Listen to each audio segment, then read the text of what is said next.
we live? We're so live. We're live. We are so absolutely live. Hey, everybody, it's me, Blake Morse, co-editor-in-chief at Shacknews.com, and I am joined today by Greg Burkleton-Burke, head of video production at Shacknews.com. Hello. And super duper Dragon Ball nerd extraordinaire. And that's what we're going to talk about today on Retail Therapy. Greg, you and I, we on Retail Therapy, we get to like share our love of different things, all things we collect, hobbies of ours. It's a good time. Mm-hmm. And today's episode, it turns out we're both into Dragon Ball. It is a wrong word to describe it for me. I was obsessed with that shit in high school. Completely obsessed. Yeah. I was ahead of my time. I learned about Dragon Ball in grade school, and it didn't come out and like it didn't get on Toonami and stuff like that until I was out of high school. So like people knew that I was a nerd and stuff like that, and into like animation and like anime and stuff like and it was really hard to come by back in the day. Like growing up in like the 80s and stuff like that, my only real access to anime growing up was Blockbuster Video. Blockbuster Video had Akira. They had Demon City. They had a bunch of random stuff like Pat LaBar, just totally random shit. I think I even saw I think I even might have grabbed Ninja Scroll there at some point. I don't know. Toonami was the icebreaker for a lot of people. Like that that show block brought a lot of the anime into the United States and opened up the whole plethora. But before then, like it was still around. It just didn't have Toonami gave it that broad appeal. Like I mean, I remember watching Sailor Moon and Dragon Ball Z on the USA train in Saturday mornings, but it was like heavily Americanized. You know what I mean? They changed a lot of stuff, and from both the series, they would always cover up nudity in Dragon Ball Z, like with like a weird paper. They would modulate the hell. Like it was really weird, but that was when Saban had both the properties, and Dink, I think, was the publisher, the producer of that, I believe, at least for Sailor Moon. I know that Saban did a lot of Dragon Ball Z for the first 2 seasons and then stopped. And then it was like in rights hell for a while, and then Funimation picked it up a year later. Because I remember watching all these shows, because I'd see the Saiyan Saga and the Namek Saga like a dozen times. And I remember it always stopped at like this one point before they fought Frieza. It would just restart. It would just loop. And so I remember the one time we were watching it again, we got to the final episode. We're like, well, we'll start over because I didn't know what was going on. And they actually continued the episode after the Frieza, but it was all different voices. It was different music. It was a different production company. But like having that moment as a child being like, oh my God, like they actually continued the story, because I had been stuck when they confront Frieza forever, because that's when they ended it. And it was so cool to see that. Then I was just hooked after that. Yeah, for a while, like the only thing that was in the US was like the first Dragon Ball Z story arc where Vegeta comes to Earth and they throw down. I think it's the same. They call that the Saiyan Saga. It's the Saiyan Saga, and then there's the Saiyan Saga, which is Vegeta leaves the planet. Then when they get in the spaceships to go to Namek, it's the Namek Saga. And then the Frieza Saga. The Frieza Saga after part of the Namek Saga. No, I think it is, but like it's like half the Namek Saga. The Frieza Saga sucked because it's so padded. Looking back at that now, it's so incredibly padded. Like there's actually very little story moving in like 20 episodes. Like just so much stare down and screaming, really, and like dialogue. No one's fighting. Filler episodes, man. Episodes. They're a common. They're a lot of times like anime and manga are produced side by side, right? Mm-hmm. So a lot of times in animes you'll get episodes that are just filler bullshit, and that's like what they're there for, you know, because they're waiting for publications to catch up. But Dragon Ball was so old. Dragon Ball was like 80s, so it was already there.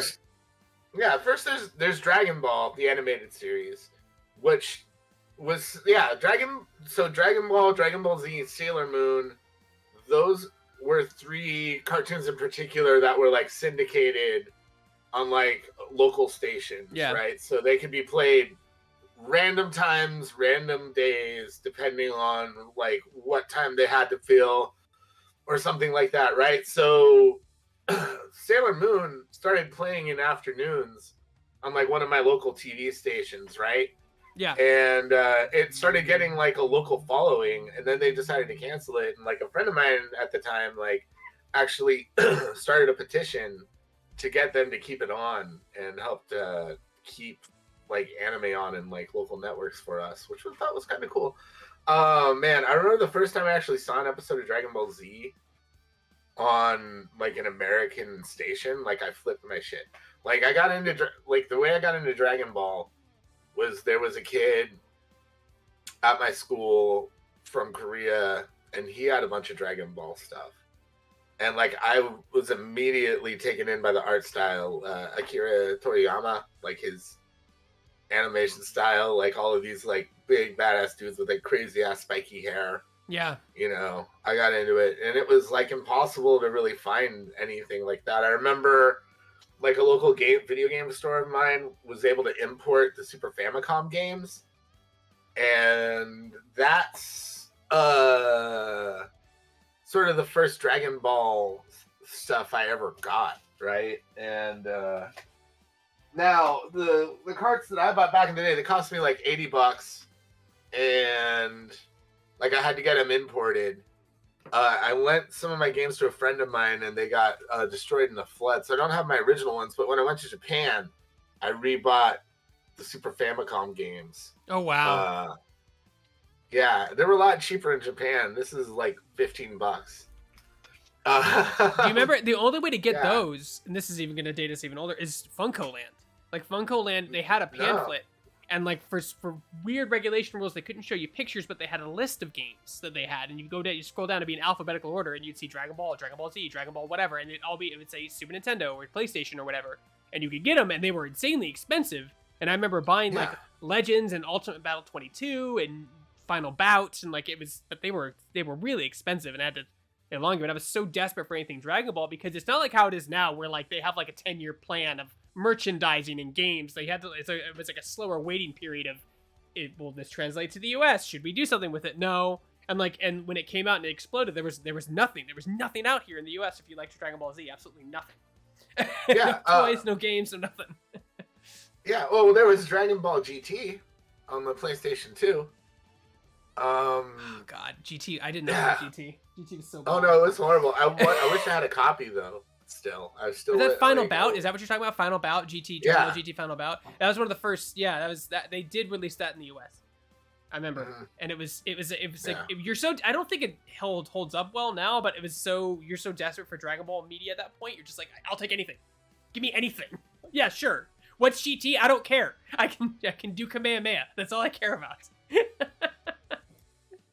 Remember, it's a very blocky game too. That game was a very blocky game, yeah.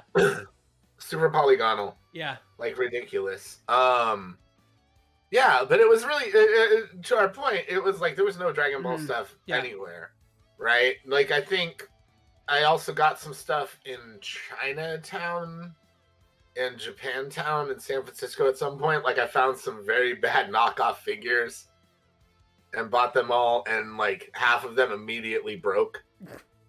Like just came apart. Like they were totally chintzy, like completely cheap. And then I got some posters. I got posters too. Posters. That was like all I had. Wall scrolls were big in the 90s too, like the wall scroll posters. Those you could find those. Everybody, any kid in the 90s had that store in the mall or a mall, like, and it was usually a cart that sold this stuff. Sailor Moon stuff, Dragon Ball Z stuff. You're talking about, man, Suncoast. We had Suncoast, baby. I remember Suncoast. They had lots of really oddball stuff. I remember. Goddamn Suncoast. Love Suncoast. Oh, man. I miss Suncoast. Like, now I'm getting all the sad and nostalgic. They had weird. They had the coolest, intricate, weird stuff there. I mean, I remember I've sold a lot of it over the years, but like I got a lot of Resident Evil toys there. Like before, like they were out in the States, and they weren't crazy expensive, and I sold a lot of it. But like, yeah, they had a bunch of really weird stuff. I bought like these big collector sets of Resident Evil Nemesis figures, and they had like the whole box sets of like these of all the animes of like the Saiyan Saga and Sailor Moon, like but it was all Americanized, right? It was all Funimation at the time, not Funimation, Saban at the time. Yeah, dude. like, no joke, like, I remember when, like, the Android Saga finally came out on DVD. See, Oh my god. It costs so much for just, like a small amount of episodes.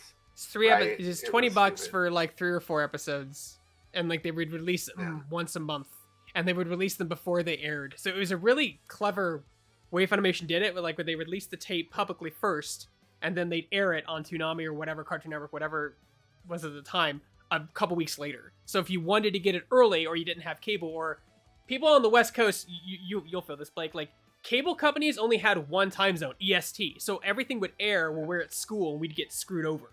Like, unless you knew someone who had a VCR who could record it, like at home, usually up to your parents, right? Like, you couldn't watch it because you'd be sitting in class. Oh, Dragon Ball Z is on at 5 p.m. EST. So like we'd be in school and we'd miss everything. It's like there was no, it's brutal. I don't know. It depends on when it was syndicated, but yeah, I mean that's like Toonami started way earlier for us, for sure. They did it at night. I remember they reran the Toonami block at night from like 7 to 9, and that's where I watched most of it. And Dragon Ball Z aired at 8:30 p.m. was the last block. So, and that's where I just watch it every night, and then you talk about it the next day via the schoolyard chat that kids don't do anymore. Yes. Oh, I know it too well. But but Greg, we also have a bunch of like Dragon Ball stuff to show off. We do. And we are gonna rock the dragon. We do. I don't have it. Do you have, Greg? I know you have quite a few things. I have a lot of tinier Dragon Ball stuff, so to speak. I mean, I showed you the video game I had. I have like all the Famicom ones, and just like a ton of like little statues. A lot of the Saiyans, mostly the Saiyan stuff, but I'm really into this one series, and I picked these up recently. But I got the Ginyu Force, Dragon Ball Adverge. I don't know if you've ever seen these, Greg. Are those from like the early 2000s, or are they recent? I can't read Japanese because it's hard for me to say. Well, when did you buy it? When did you buy it? When did I buy these? I bought these like before I moved to Portland. Okay, so like it's more like stuff that's been syndicated, and more recent, at least purchasable wise, 2019. These were made in 2019. Yeah, pretty recent. They're more recent. Yeah. But this is like the second wave. I think this is part of the second wave of figures they did. They've done multiple waves of these. I have a bunch of them. And then I have a lot of these WCF, I guess, World Collection figure. I have a lot of these as well. I really like this Trunks one in particular. Yeah, see, at the show's peak, you couldn't find any of this stuff in the late 90s. Oh, it was just impossible. It was non-existent. Like there were like some figures here and there, but yeah, it was really hard to come by. That's the thing, though, man. I don't know. It was just they couldn't get it out fast enough, and then that first wave of figures was not very good, if I recall correctly. Remember them being very expensive, and they came in anything imported back then was really expensive. But like you can only get them in certain stores, like Suncoast, or for me it was a mall in Ontario Mills called the Manga Cart. That was the only place I knew where to get this stuff, and they'd have the square boxes with these really shitty. They're shitty action figures. You know, they don't articulate well. They're not highly detailed, and they were like, and they were like $45. This was like 1998, 1999. That's a lot of money spent on a shitty action figure. But it was from Japan, so they had to pay fees and export fees and all that good stuff. So at like wall scrolls, all that stuff. Like you have all this cool recent stuff. I would have killed for this stuff back in '98. Oh yeah, I mean when Dragon Ball got popular though, like I was like in college and stuff like that. I was like doing other stuff, so I didn't really get into it as much. I was already familiar with it. Like I even went as far as to like, go on eBay and get like bootleg copies of like the Majin Buu saga, so I could like watch that and. Those back in this week, you could call eBay and order something. Do you remember that? You could call and order Amazon. I didn't call. No. I had the internet, dude. Come on. I don't even think we had the internet until '99, because we moved and we lived in the middle of nowhere, and like there was no landline. Like we had 56K. This would have been around 90. Greg, I graduated in 99. Yeah, I'm 4 years behind you. So like, yeah, I was on the internet there around that time, and I got that stuff. So there you go. But yeah, dude, I'm curious. I want to see what you got, Greg. I know you got a bunch of stuff. You said that you found 3 boxes of Dragon Ball's stuff in your garage and picked one of them, right? I told you I was obsessed. Like I just every single like I said, this stuff was so rare and hard to find. So when you did find it, you'd buy it. So like here's like an Majin Buu. Oh wow! So these are actually the Japanese figures, but they put them in American boxes. Were those from Toyami? Or I don't remember. I know Irwin was the publisher. Irwin, okay. But like it even has like a as seen on Cartoon Network. Let's see if I can get that to focus a little bit more. Yeah, I can see that. Yeah, as seen on Cartoon Network, and they had and this stuff was so difficult to find everywhere. You just could not find it. And so every single time I found one of these, and you'd find them in really odd places, CVS, like sometimes in toy stores, not really toy stores, but like Suncoast was another one, the manga cart, and like I just bought them. Like, and they weren't that expensive. They were about like, $10 per figure or whatever. That Boo doesn't look that bad. Yeah, but he can't move. He can move his head and his arms, and that's it.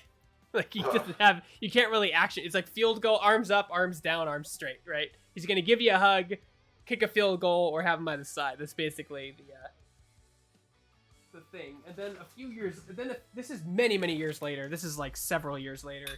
They did an American line, and they're sealed in plastic, but you can kind of see they did an American line.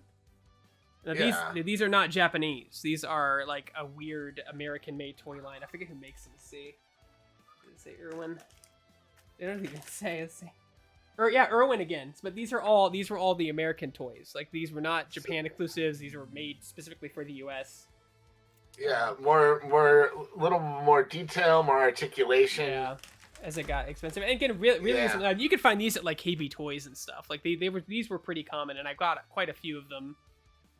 Because again, it's like that nostalgia hit, and you're like, oh wait, these things must be rare. They're not. They made a lot, but. But like I have a ton of these ones from the like multiple series there. They have like here's another one. Original Vegeta. This is the Japanese one. Yeah, with look at that shiny hair. But with the gold hair. Just so bad though. Like look at that head. Yeah, they're not good. Look at that forehead. They're not good. Oh my god. With accessories, and he comes with something that he can't, like, he doesn't even come with an accessory. He just says with accessories, and like there's nothing in the box. There's no accessory. It's just him. So like this is before rules, but like as you can see, like all the Saiyans had like alternate hair, like gold and yellow hair on the box. They did like 14 series of these. And then I didn't even bother with Series 13 because they looked so terrible. Like they just looked so bad, and I'm like, that's not even worth $10. So I didn't. But yeah, this was I have 3 boxes of these in the garage, and like this is only like whoa. Yeah, I told just that particular line of toys. Yeah, those two, the American line and this line, and then I have, like I wasn't big on the like they didn't really have like back in the day, like now you have like Harry Potter ones and like Captain America shit, like they didn't have Dragon Ball Z stuff like that. It was all figures. It was mostly figures and model kits. Those are the 2 things you could get like consistently. And here's like an older Krillin.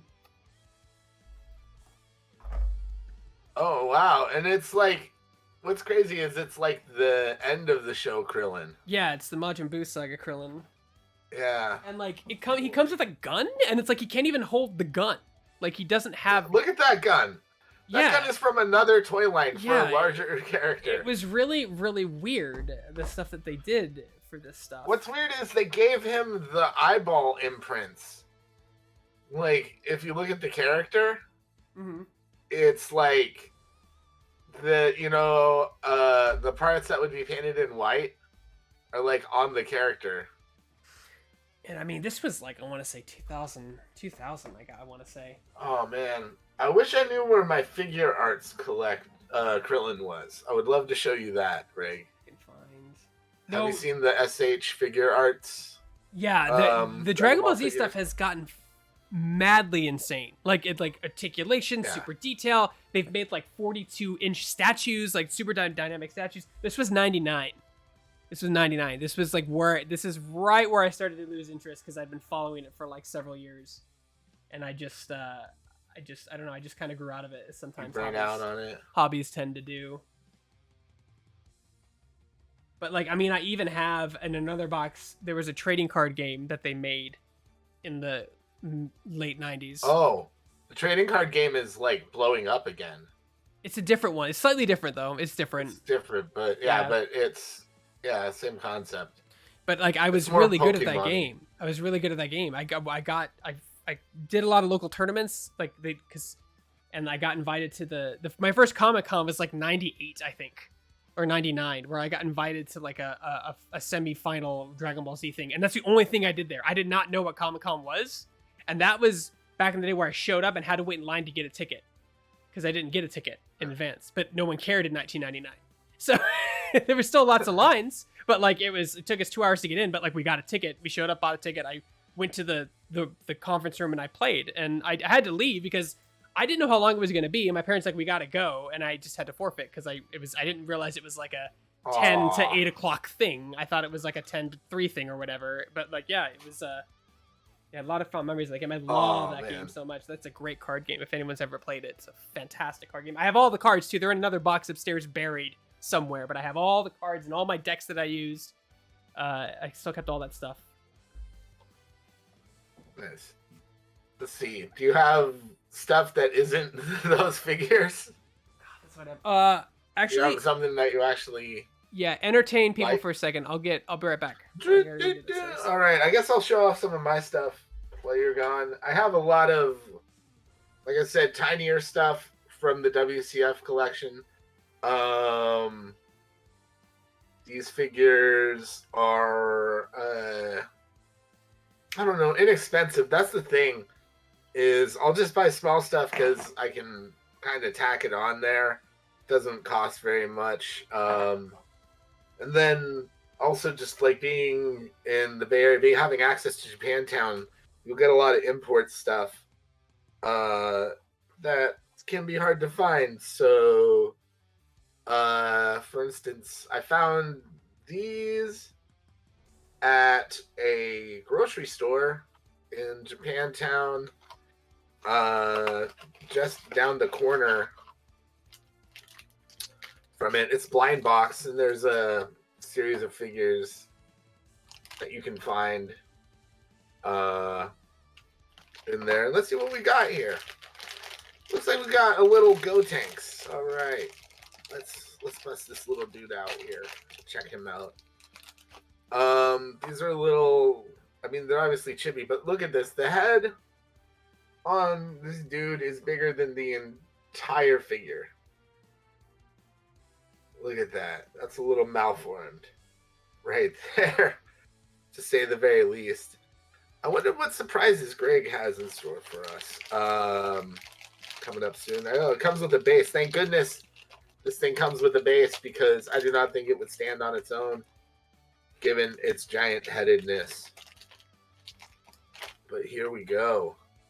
Oh, wow. It actually clamps into the back of the head. Here, for full giant head support. Okay. There we go. It's like a little rush of wind, trying to make it a little decorative. There. Fits in the palm of your hand. Cost me $6. So that's not too bad. And it looks like, oh, Greg, you got your, looks like Greg got his card set. No, it's buried. The problem is everything is, like I said, this stuff is from 1995 to 99. Like and so it's 30 years old, you know? So and I've kept good care of it. Just, it's in boxes that are under boxes that are tucked in corners, under more boxes. And I have a little tandem garage, so everything's just backed up. But I have some other stuff in here. I was looking for my games. I had all my PlayStation games somewhere. And I was hoping this would be it, but it looks like this is music, which is still fine because I have some stuff in here. So I have... Yeah, like Dragon Ball soundtracks? So I have, yeah. Let me see here. I told you I was obsessed. So I have, like, this is, like, some of the Bruce Falconer music that he did. I have all the volumes of these. Just I threw out all the CD cases and just kept the CDs in the binders because they just take up so much space. I wish I had it on site, but... Yeah, because that would definitely be super collectible at this point. So stuff like that. Then I have like the imported. At the time, I didn't understand that there was a difference in music. I thought the music was the same. So I bought this. I'm not sure if this. Yeah, this is a licensed one. So I have like stuff like this. Nice. But like I hated all the music on here because like, oh wait, this isn't the music that I heard in the show. Because it was all the Japanese music. Yeah. So I was like, oh, this is different. Yeah. So it was kind of like learn by doing, right? Like learn by buying and mistakes, some of that stuff. Let's see what else I have. Yeah, they don't have that dragon, rock the dragon. They don't do that's not. They don't have shredding guitar solos in. Well, they probably do. I don't know. There's a lot of shredding guitar solos in anime. No, so Suki Levy and a couple other musicians did the music for Dragon Ball Z when Saban owned it. So the first basically 1.5 seasons or like 1 3/4 seasons. Then it got in limbo. Then Funimation took it. Then Bruce Falconer and a couple other musicians got contracted to do the music, and that's the music everyone knows. They know the Vegeta's theme, the Cell theme, the Majin Buu theme, all those really good themes that everyone just loves. Absolute. Does this look like the TSA earnings call? Yeah. No, this is the Tesla call. The Tesla earnings call is after this, folks. I'm sorry. The Tesla call, we will be going live with the Tesla call when it happens at, I believe, 2:30, right, Gregums? 3:30 PST. No, nope. 2:30 PST, Greg. Did they change it? It was always 2:30. You just thought it was 3:30. Let me go to Asana. Yeah, they're down. There you go. There's the Tesla call. They're down. Everyone wants to see it fail. Yay! Like, no. Even though there's people that work there that have nothing to do with Elon Musk. No. Yeah, Tesla call's up next, kids. Don't worry. We won't leave you hanging. We'll be broadcasting it here. We're just a variety channel. We broadcast a lot of stuff, and this is a show that we do the second and fourth Wednesday of every month. So you just lucked out.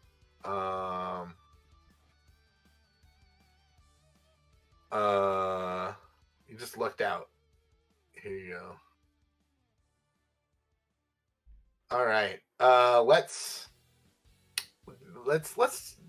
see some stuff that isn't CDs. Come on, man. I mean, like I'm showing you action figures and CDs. You're like, this is boring. Like, what do you want me to show? No, I mean, that's what I have. Show me more. I didn't say the action figures were boring. I said show us some different ones. I thought I had the games in here, but I don't. They're in another. Okay. They're in another thing. All my PlayStation. So the plastic cover on these is like seen better days though, Greg. But that's sick. This. That's awesome. I kind of regret buying this. Honestly, it was like I think Think Geek was going out of business, and they were super crazy cheap. And I don't know what to do with these, Greg. I don't know where to put them. I don't know what to do with them. I feel like I could hurt people with them if I needed to. Like, there's some weight to these things, right? I mean, that's something that I would have killed for in 99 or 98. Oh, yeah. I don't know. It was... this is like one of those things I bought when I first started earning a decent amount of money and could buy anything I wanted to. And it was on sale, so like I impulsively went with it. I don't even know what I'd wish for if I summoned the Eternal Dragon, you know? Like, what would you wish for, Greg? Would money. You just wish for... We live in all the money. Money. You live in a Catholic society. You could do anything with money, like anything. Like there's no limits. Like You want to buy Otic arm? It might not happen, but you can certainly try if you have enough money. Like, if you had infinite money, you could do anything in this society. That's the crazy thing. Well, okay. I feel like that would just be begging for irony, though. Like, you wish for, like, money, and then the next day, like, all world banks collapse and money becomes worthless.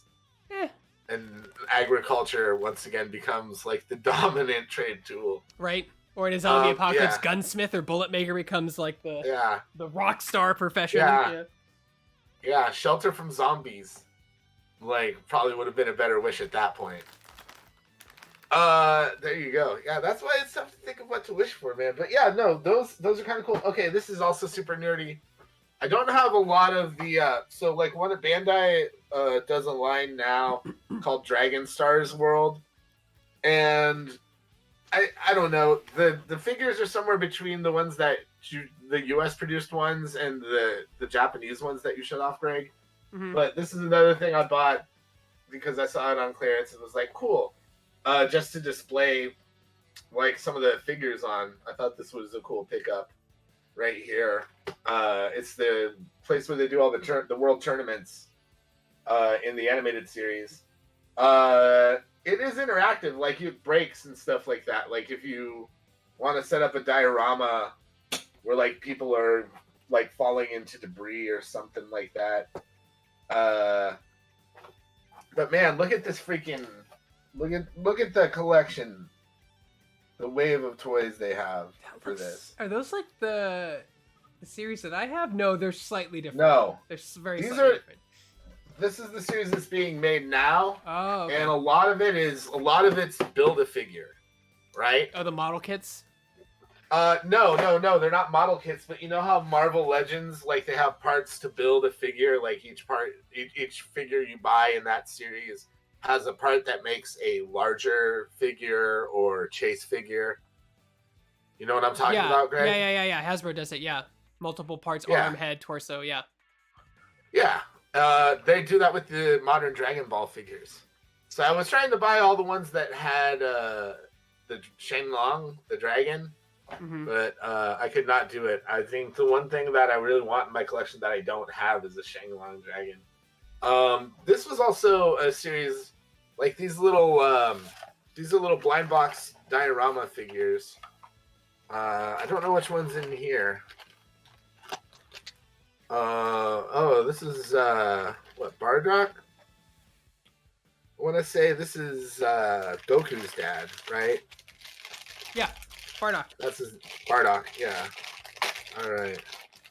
I'm opening a lot of this stuff up, like on the show. He has the most anticlimactic, dumbest death in the whole series.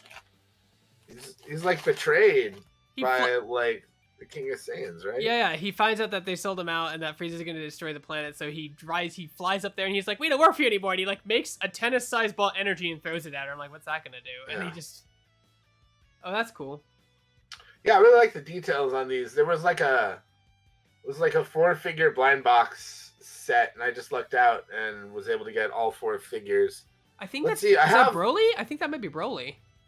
No, this isn't Broly. Broly is like way. Oh wait, maybe it is. It's before he goes all roided out. Yeah. The problem with a lot of the like retcon Super Saiyans, or like, you know, the ones that aren't from like the main thing, is they kind of just all look like Goku. Yeah, they all have the same hair and the same, and like Akira Toriyama, like the artist, like all of his characters look really similar, like in terms of design, except for like a few characters like Krillin was like a standout, right? Because it's the way he's drawn.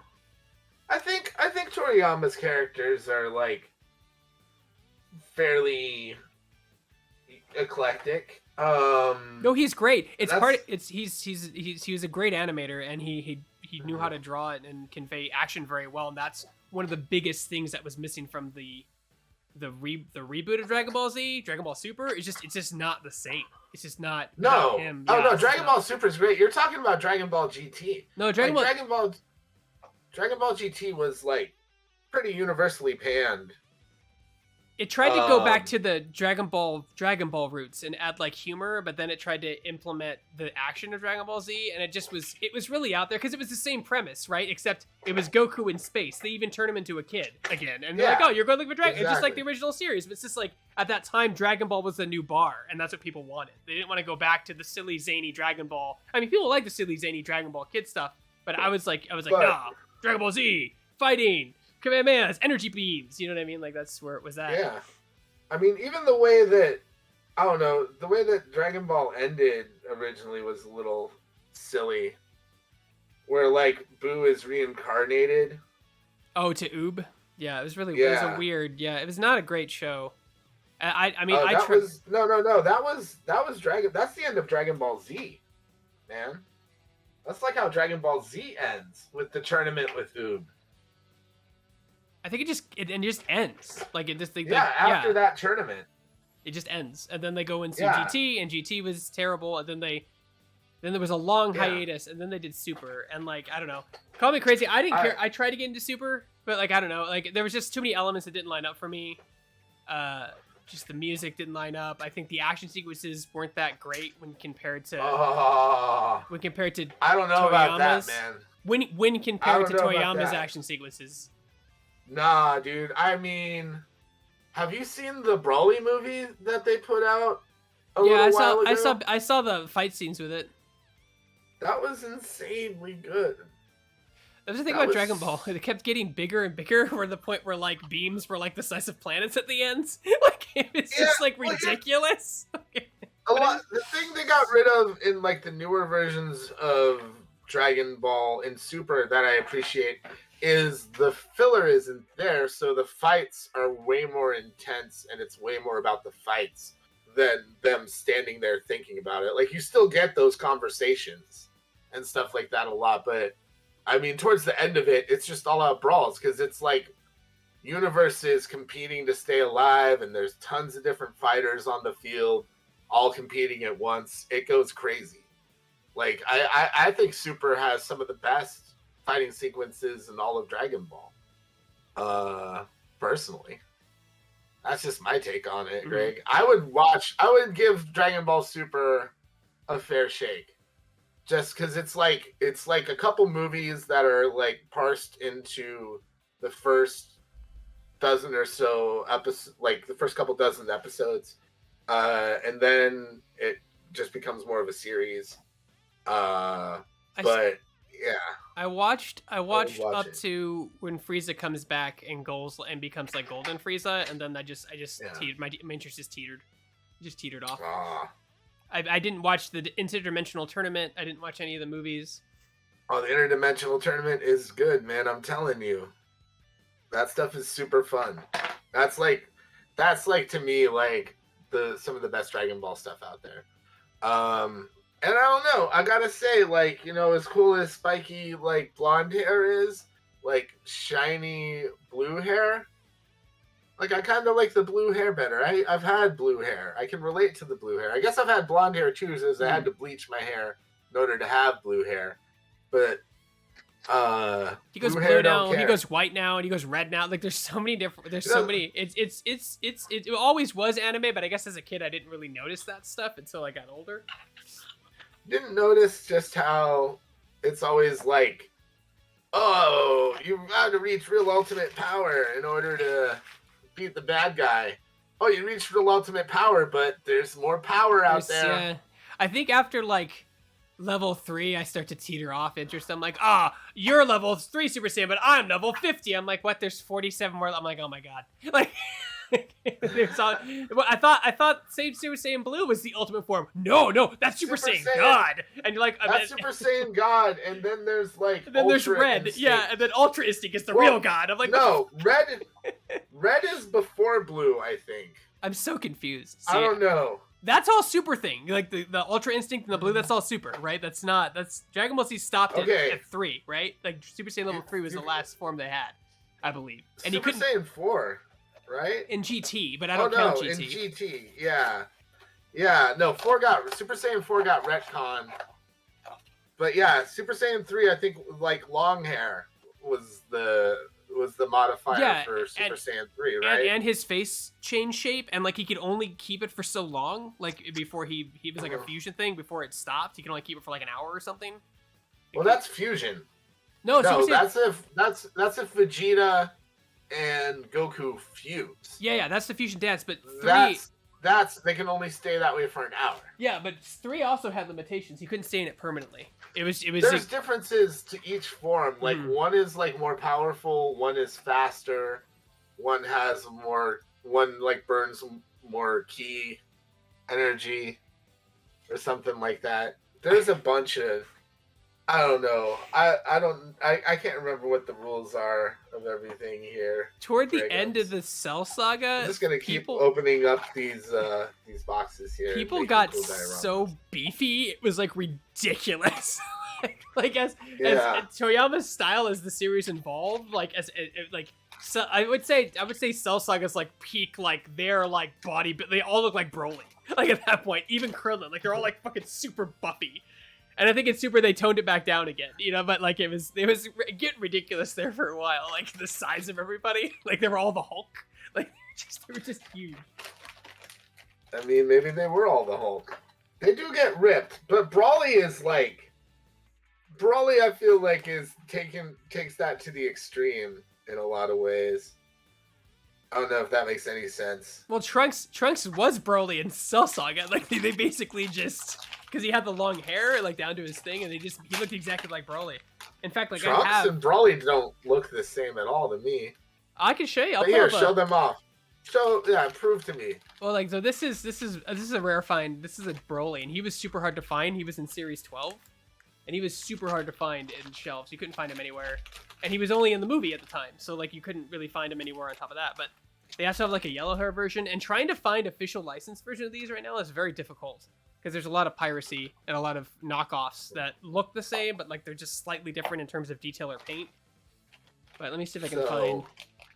Have you valued your collection at all, Greg? No, I mean, toys. I mean, they should be right around that mark. 30 years is like the mark where toys start to inherit a lot of value if they're in good shape and unopened. But I haven't yet. You haven't priced it out. That's crazy, man. I can't believe you held on to these. This is impressive. I was a huge avid toy collector back in the day, and then I had to stop. Because I kind of got out of it. Where the hell is this? Here it is. Yeah, like, they got, like, stupid buff. Let me see if I can get a picture here set up so people can see it. Alright, so, like, this was Trunks in the Cell Saga, and, like, that's totally Broly. He looks exactly like Broly. Like, the hair and the huge pecs, and he just got so ridiculously huge in that saga. When does that happen in the Cell Saga? It's when he's fighting Cell and he matches his power, but he can't touch him because he's too fast. Like that's just like they don't call it Super Saiyan 3, but they call it like the third form or whatever of like Trunks' Super Saiyan, and like he matches Cell's power, but he can't match his speed because he got too bulky. He's too slow. He can't hit anything. Yeah, he gets insanely buff, like ridiculous, because they all had to train in the time capsule or whatever it was. Yeah, the time chamber. Yeah. But yeah, that's we all trained in the time chamber. The time chamber. They always the time chamber is such a scapegoat. We're too weak. Okay, we need to go to the time chamber and train for a year, and then we'll be ready. Welcome to the Chamber of Time. Yeah, man, I don't know.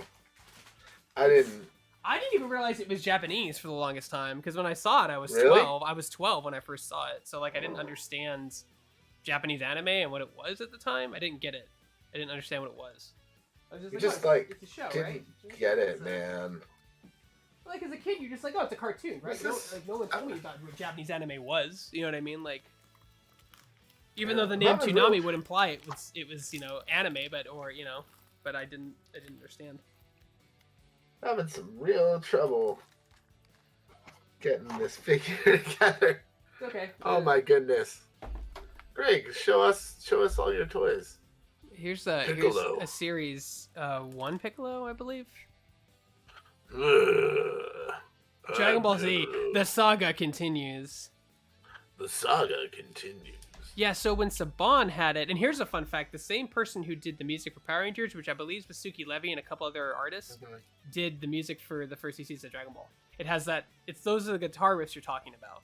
Like if you the synthesized guitar stuff. Yeah, if you watch Power Rangers like 93, the best one, the only one, the best one. I'll say it again, the best one.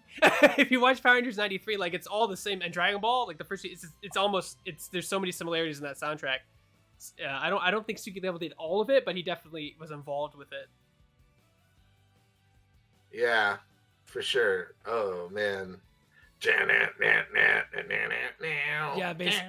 That's Bruce Faulkner. The next time on Dragon Ball, that's Bruce Faulkner. I love that score. And like a lot of the artists, because it was his team, like there were multiple musicians on that score. A lot of his team have YouTube videos talking about like the process of making those themes on guitar, like creating Vegeta's theme and Cell's theme and like all these like iconic themes. And then he sued the shit out of Funimation, and they never want to work with him again, and he hates Dragon Ball now. So it's really sad. Why did he sue him? So like he wanted to put his music out on CDs, which he did, but like Funimation's like, oh no, you can't do that, we own the rights. And there was a huge legal battle that basically severed ties with him and Funimation forever. And I think he won because obviously his music got published to CD and is out there to purchase, but it burned ties. So that's why when they redid Dragon Ball Z Kai, when they released Kai, they didn't. It's only Japanese music. There's no alternate music. But there are fans out there that this is a weird looking one. Dub it in, yeah, because personally I think it's a better score than the Japanese track. Because the Japanese track's a little dated. It's 80s. It's a little dated, and Japanese scores too like always crescendo at weird times.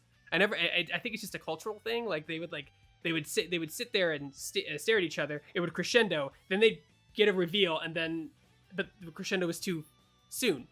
I was like, you're supposed to say it after he says the thing, not before. It was just weird.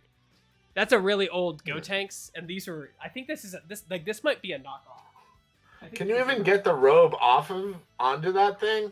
Can you get the jacket onto it? It's flexible. It's like bendable. It's malleable. But I think this is a knockoff, like as an example, and like just to see like the quality of the knockoff, like it looks legit. But I think I think it's this part right here because it's in Spanish and French, I believe, or Portuguese or something like that. Like that, I think that means it's not official. But I could be wrong. Huh. Really? Well, aren't your other ones official? They are. But let me see if I can find one that's from the same series. Was that series 8? Oh, jeez. 12. That's Disney TV. That's not it. Have any series?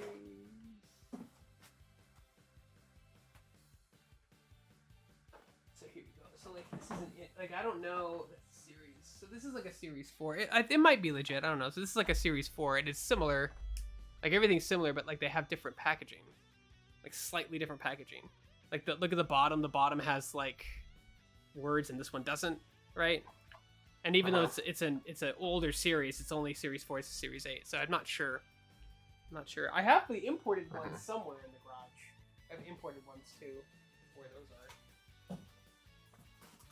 But yeah, I have no idea what the value of this collection is. I mean, anime is really weird. Now, if we ever do a Sailor Moon episode, boy, do I have some stuff that's worth fucking bank. Really? Yeah, I have a lot of weird Sailor Moon shit because I just like cartoons, and Sailor Moon was very similar to Power Rangers. And I kept and like looking back at it now, it's like, oh well, eventually, they'll start fighting, but like they never fight in that show. They just talk. What, Sailor Moon? Yeah. There's like one punch is thrown and like that's it. Like there's no epic battle, because. Don't you understand love? I guess, but I was always like, I'd always yell at the screen when Tuxedo Mask came on. I'm like, do something. You're the only guy in the show. Do something. Like he throws roses. Right, and gives pep talks. Yeah, I know. I helped. That's what he does. It's his thing. But, Tuxedo Mask sires a child with Sailor Moon at some point. He does. So. Irini. Yeah, I know a lot about that show too. My wife's a big fan. But like I have stuff like I sold. So again, the manga cart. Whenever they got something in Dragon Ball Z or Sailor Moon related, I grab it, and it was expensive, but not that expensive. That disguise pen I sold in 2007. They had like an imported disguise pen. It was just a pen in a case with the jewel lit up. That was it.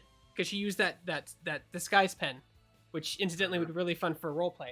But she used that disguise pen, and I sold it. Some guy in Europe bought it for $2,500. Whoa.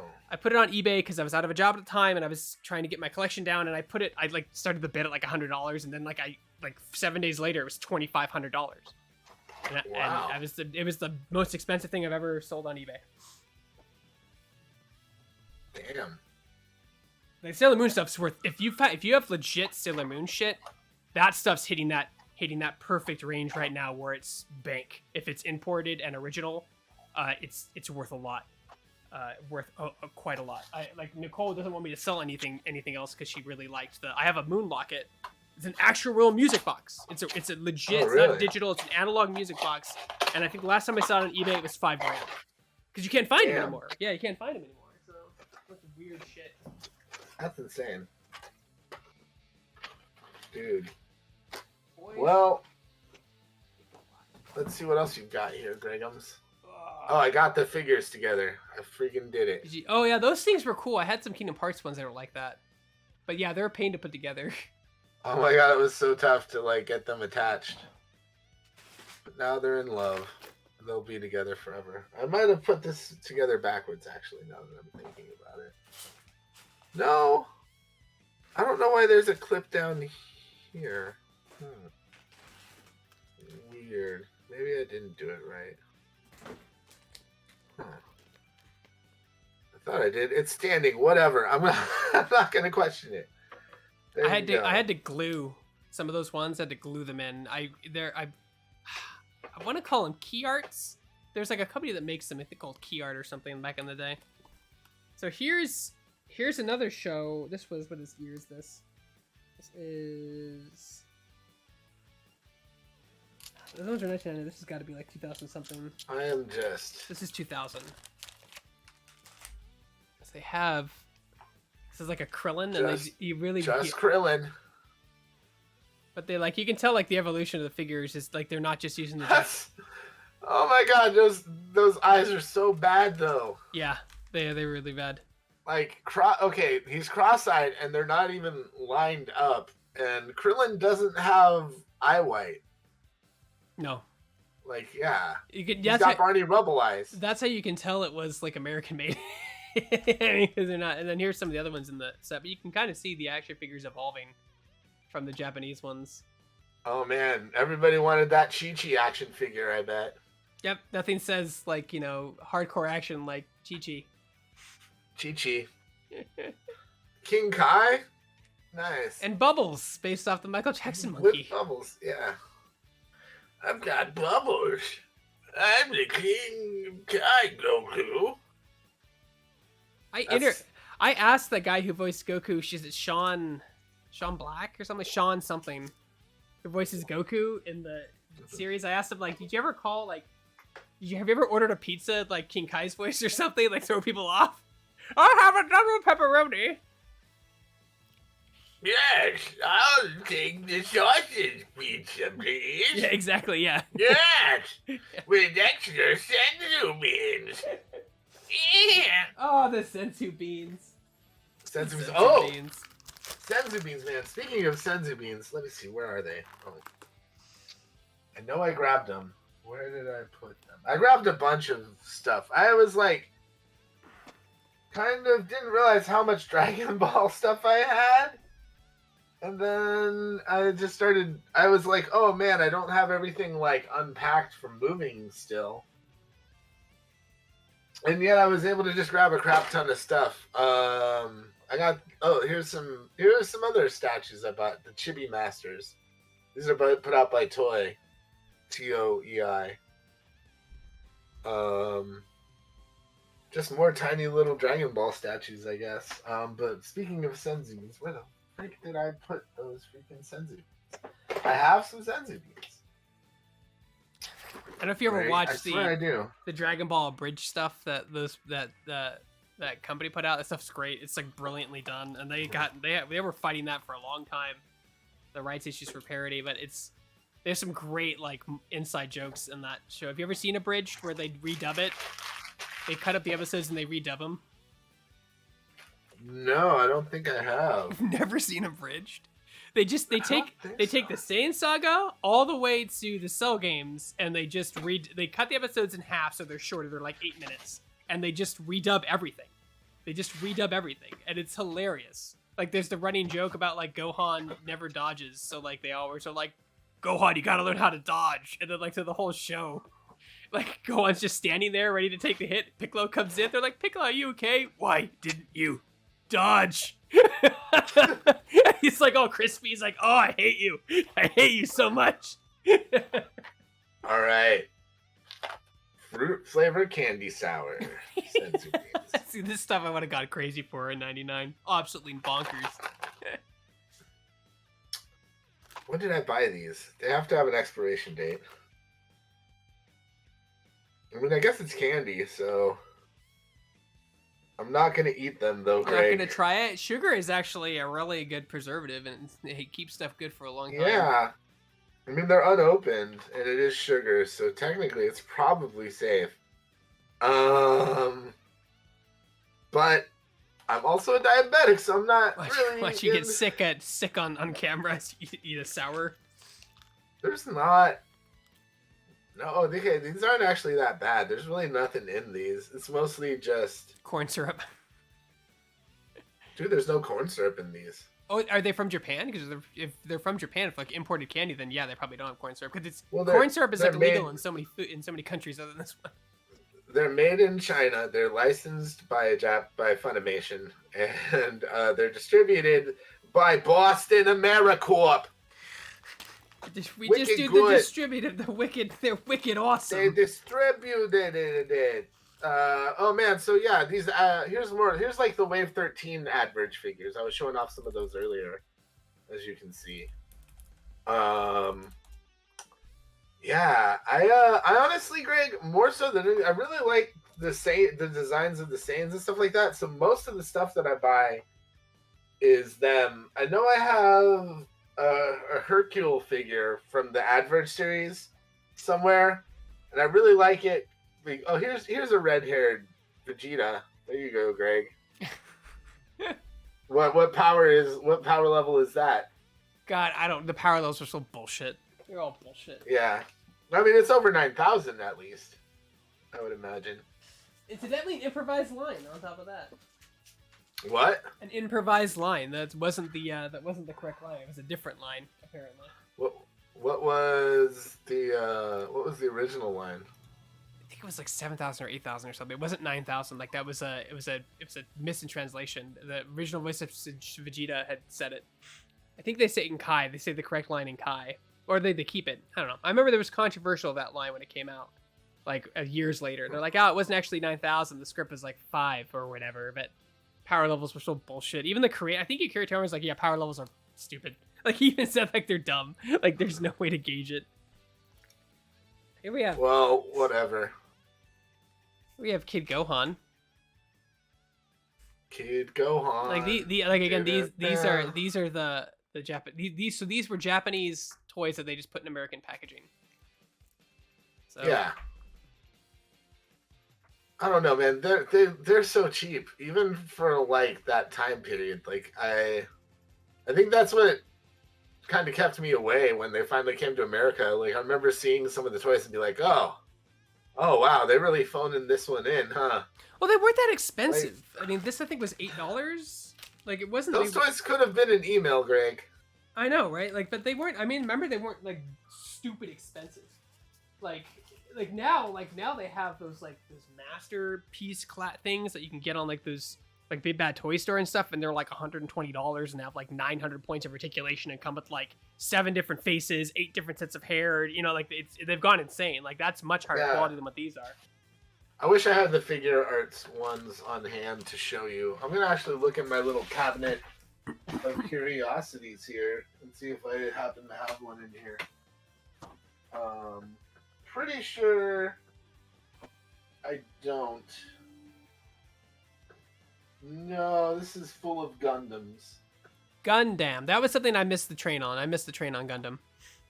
Oh my God, Greg! We are gonna when we do the Gundam episode, you will really see how sad and lonely I truly am. I just want them to get the robots, and they're never in the damn robots. Like, stop talking and get the stupid robot and fight.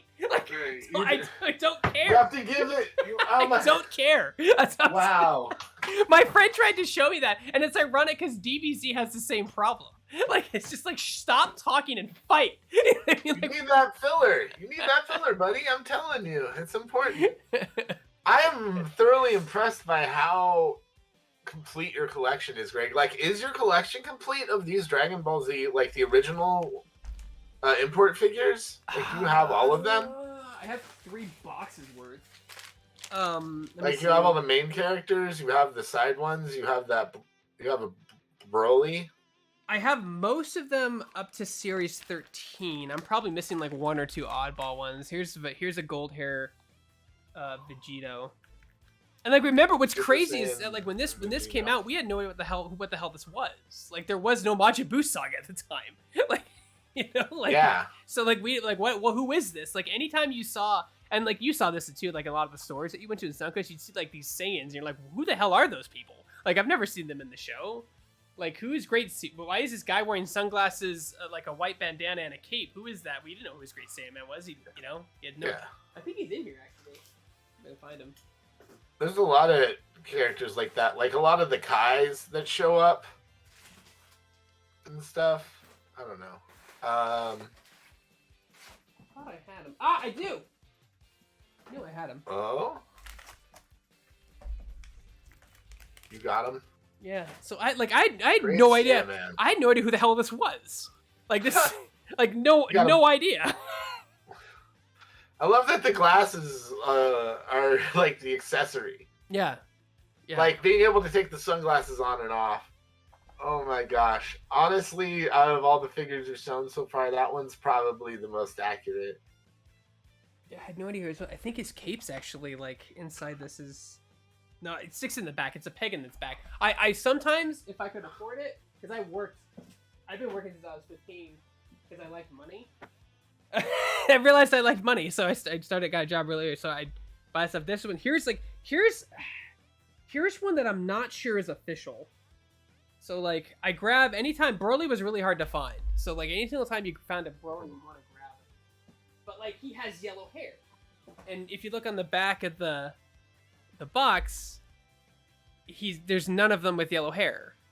Except the bottom ones, right? Like Series 4, like these two. But like, I don't see him on anywhere. And like, they could have left them out because they made hundreds of these. But like, I don't know. It could also be a reissue, right? It could be a reprint. It might not be the first wave. Yeah, it could be. Like, I wish there was like a toy expert in chat. Like, if I went on Pawn Stars, this is what I would get. I don't think, you know what I mean? Like, try to sell the whole set at once with everything. Let's see. Cheetah. Yeah. Oh, this one was cool. I remember finding this one. This was I found this at Stater Brothers. Like, they were really weird, like, locations. See, it's Super Saiyan Gohan, like the not Super Saiyan Gohan 2 though. Why is there a feather in here? What the fuck is this? God damn. Man, what do you think about the whole like Piccolo is basically Gohan's dad thing? I thought they had a cool mentorship thing going on. Like, obviously, like Vegeta was with, like, I don't know. Vegeta's so interesting in that show. Like, he's the most interesting character of that whole show. He has the most interesting arc. He has the most interesting demographic. He learns the most out of everybody because Goku doesn't learn. He just does what Goku does. Man. Yeah, he's just a crazy psychotic. He's more psychotic than Vegeta because he just wants to fight all the time. He has like anger issues more than Vegeta does. They even like Vegeta freaks out in Super because of Beerus, right? Yeah, Beerus punches like Bulma, like slaps Bulma, and he gets all pissed, and he does like a little bit of damage to Beerus, and he's like super impressed. Yeah. He's like, "Oh, you made me move," or something like that. Like, they always like, it's the thing about Dragon Ball Z. They'd always to show someone's power or like how powerful they were. They'd always do a punch, and then they wouldn't move, and that's the whole like, "Oh my god, they're so powerful." You know what I mean? Like, or the flurry of fireballs leaving everything in smoke. And they're like, that must have done something. Wait, the smoke clears and they're fine, yeah. Yeah, their eyes are like, whoa! they just scream and their eyebrows twitch, and then that's that not happens possible. for that's 20 minutes, and then what's going to happen on the next episode? And then it comes back on the last episode, and it's just them screaming, back and forth, and then they like cut to like what's going on. It's just them screaming. Some more fireballs get thrown. Yep. More screaming. Some like side character just standing there watching, like twitches their eyebrows and sweats and makes a comment about power levels. Yeah, exactly. Yeah, it's all it was. I always appreciated how like organized the fights were too. Like there were like rules. Like, I mean, they wouldn't just like they would be like, okay, we're gonna start now, because in karate you say go. I don't know if you ever took karate lessons, but like you'd say like go or start or whatever. Like they'd always do that in the show. They wouldn't just like slightly punch. Sometimes they would, but it'd be like a one-shot thing. It's an old Frieza. This is series 1. Old Frieza. Detachable tail. Oh, cool. Very cool. Oh, the tail. Everybody needs a detachable tail. Hey, Trev. Here's one of my Frieza figures. Let me switch it. Hold on. He's like, no, you don't need to switch it. It's so tiny. It's okay. You better look at it. It's the come at me, bro pose. Oh, I always called her. See, I didn't know.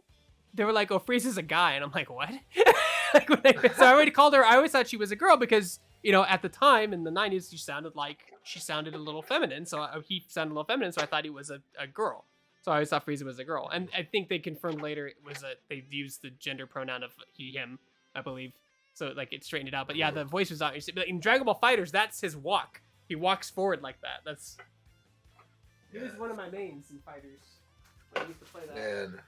Okay, I've got this super tiny Bulma figure here. I don't even know if the camera can catch it. It's so tiny. Yeah, but like the space those things save, though. I have like these boxes of action figures. These boxes and boxes and boxes. My wife hates me. This is her Adverge figure. And I mean, here's... Oh, is this one an Adverge? Yeah, this is another Adverge figure. So like, look at like the Bulma figure in comparison with like level 4 Vegeta. That's from Super. Saiyan. Yeah, right? Or is that from GT? Well, this is GT. Mm-hmm. I have like the reason I got into all the figs is because I was trying to get all the stages of Goku's Super Saiyan stuff, and then it just kind of, I don't know, landfall cascaded. Oh man, I really want to show these off. These are more modern figures from that same line as the Dragon Stars, but these like figures where it's like the shooting the fireballs. Oh yeah, yeah, the displays, yeah. That thing, series and that style of series really took off. Yeah, I really like these a lot. They're very stylish, self-contained, and like you've got Trunks here too. And I've got Piccolo as well. I like the Piccolo one because he's got the purple and the yellow. It's a nice vibe. The energy blast, the dynamic energy. Yeah, I know I have the Cell one somewhere as well. I think I have the whole collection because it's the only one that didn't show off for Cell and Gohan. But I'm pretty sure I have them around here somewhere. And it's cool because like you can match them up against each other. You can kind of see it there in the bottom corner. Like, yeah, you can pose them so that they're doing the classic fireball dance-off. We see so often. There are companies that just make those effects now, like specifically not Dragon Ball, just any energy effect you could want. They have like ground energy, rock energy, lightning energy. Like they have like anything. It's kind of a cool thing for photography and collections. I've bought some of the stuff for like Gundam model kits like that, like the aftermarket like things. And I have, oh man, I wish I had it. I have a Dragon Ball Z model kit I put together. It's like Super Saiyan Vegito, I want to say, but it came with like all sorts of fireballs, and I was able to make a fireball that was like this long with it, like, and I'm like literally like I pieced all the like things they gave me together and just made a massive fireball. It was ridiculous. Not the most like sturdy construction, but it was pretty baller. Man, Man, great. I feel a little validated in my Dragon Ball collection now because, like, you've got yours is like almost. I'm not sure whose is nerdier. Dude, I went hard. I went really hard. Yeah. Like I was. But it was like I feel like it was more appropriate. I feel like me collecting Dragon Ball stuff like later in life, so to speak, is a little sadder. I don't know. Like the action figures did get like better, higher quality. Like Trev, who's in the chat, 8-Bit Wizard, like he was at my house. He saw these all over the wall because he used to put them. Before I put them in these packages, I had them in push pins on the wall, just hanging because that's what you did. Right? Yeah, and they were all over the place. Like they were just all over the freaking place. Like here's. I'm in the process of push pinning a lot of stuff onto my walls. You got to switch cameras so folks can see it. 8-Bit Wizard. Oh, what's going on? Can't confirm. Yeah. He was like, holy shit. So I guess the like the smaller the action figures got, the more detailed they look. Like they look good on the shelf. Like the little kid boo. They just call them. So do you have like? Did you do the thing? Are these just like your packaged copies? Do you have opened ones as well that you put on display and played with, Greg? Not so much. I'd occasionally open the Japanese ones because the box was. Like, these are cards. You rip them and they're done, right? So, but like the Japanese ones, you could open them, pull them out of the box, and look at them, and put them back in, and seal the box. Like, if you just cut the tape carefully. So I'd open a few of those ones. But, like, these ones, nah. Because, like, I didn't really... This is at the point in my life where I didn't really play with toys. I just collect them. So, like, this is a Nappa, and he was super hard to find. This one was a really limited run. Like, couldn't really find it anywhere. Yeah, because they're not the popular characters, right? Yeah. They don't print as many of the, like, side characters as the, like, main ones. And this one has Garlic Jr. and Raditz. I couldn't find Raditz anywhere. I couldn't find Bulma. Master Roshi was super hard to find. I couldn't find him. Like, this is a line I only bought specific ones for that I enjoyed. Yeah, I don't think I have any Master Roshi figures, and I've only got a few Bulma things in general. Because, like, a lot of the stuff that they make with, like, Bulma, it just looks kind of, like, creepy and, like you know, anime waifu figurine collector stuff, and I'm just like, that's not my skosh. And then somewhere upstairs in the house, let me see if I get this thing up here. I have all the games. Like, if it was a game that was made for the PS1, I had it. This was the first one I ever got, called Legends, and it's not a great game. It's like really broken and like not balanced well. But, like, at the time, you didn't care. It was just like Pokemon. Like, they were so desperate for anything Pokemon because there was nothing up at the game. Yeah. So, like, and this was the same. This same concept. This was the last one to come out on Super Famicom, right? No, this is a PlayStation one. Oh. I don't know. They had a fighting game one for Super Nintendo. I forget what it's called. But the ones on the PlayStation were Legends, Ultimate Battle 22, which was like a 2D fighter, but it was very poorly done. Yeah. And then GT were the three ones that I had. So, like, and I have Ultimate Battle 22. Mm-hmm. I really want to get a copy of Dragon Ball GT Final Bout for the PlayStation 2. I have all 4 fighting games for the Super Famicom. I didn't know about one of them until last year, and then I walked into this store in the San Jose area called Cartridge Cartel, and there was just a copy sitting on the table that someone had just traded in recently, and they were getting it ready. I'm like, bought right there, bada boom. Have you played a lot of the Dragon Ball games, the modern ones like Fighters and what is it, Xeno Chronicles? I played Fighters. I really liked Fighters, but then I didn't have anyone to play with because it's that thing where like your group doesn't really play fighting games, and when they do play fighting games with you, you just win, so they don't want to play anymore. So Trevor did the same thing with Gears of War. I won't play Gears of War anymore because he just wasn't fun to play against. He just kill you instantly. Are we allowed to show that fireball on our stream, Greg? It looked a little phallic. Yeah. No, I was trying to show you how broken this game is. There's like you can do the slam. So the cool thing with this game is like it mimicked all the animations. So you could do the slam where they slam them down, but it's like that. Yeah. But you could keep doing it repeatedly without penalty. So like if you were fighting a friend, you just do that, they'd be like, stop, because you can't get out of it. Like you're just stuck. It was like some weird bug or frame rate glitch. So you just hit them on the ground again and again and again, and you'd win. It was ridiculous. Absolutely ridiculous. Good times. But anything. You take anything at that point. Wait, because you're so desperate for... Yeah. Well, Greg, on that cheerful note, we're getting close to Tesla earnings call time, and I know there's a lot of people that have been putting up with our nerdy Dragon Ball stuff this entire time, just waiting patiently for us to get ready for the Tesla. Greg, do you have everything ready to go for that? Yeah, I just gotta switch the things and do some minor stuff. Should take 2 minutes. Okay. Well, why don't we give you some time to do that? But let's wrap things up here first. Thanks everybody for tuning in to this month's episode of Retail Therapy. We do this the second and fourth Wednesdays of the month. Next time we do this, we're gonna probably just be unwrapping some Pokemon cards again, Gregums. Mhm. I can't guarantee I'll get as awesome of a pool as last time, man. Let me tell you, like last episode we did this, Greg.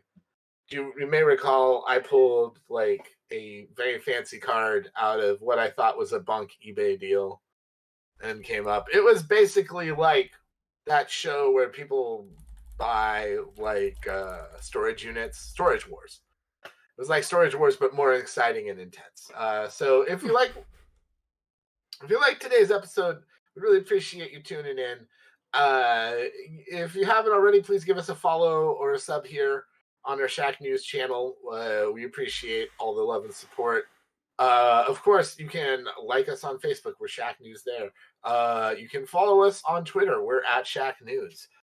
Check out our hot thirst trap pics over there on the Instagram at Shacknews Media.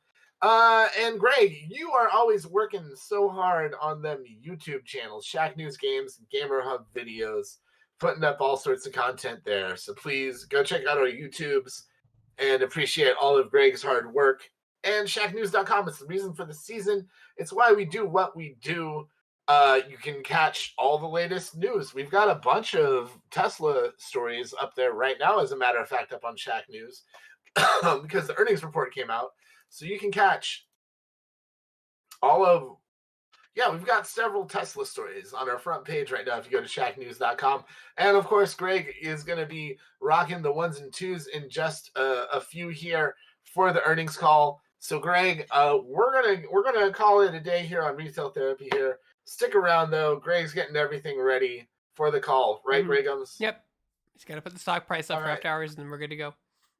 All right, cool. So stick around, kids. Hope you at least enjoyed the show, even if you just tuned in for the Tesla call. Maybe you're Dragon Ball Z fans. Maybe you just had us on in the background and are just waiting patiently for me to shut the fuck up. If you just tuned in to Hate Watch Tesla, don't worry, it's coming. Yeah, don't worry. The earnings call is about to happen, and we will not have any dumbass commentary for that. It's just going to be the call. You won't even have to see our ugly faces anymore. Don't worry. Stick around. We'll catch you next month on another episode of Retail Therapy. Enjoy your Tesla earnings call.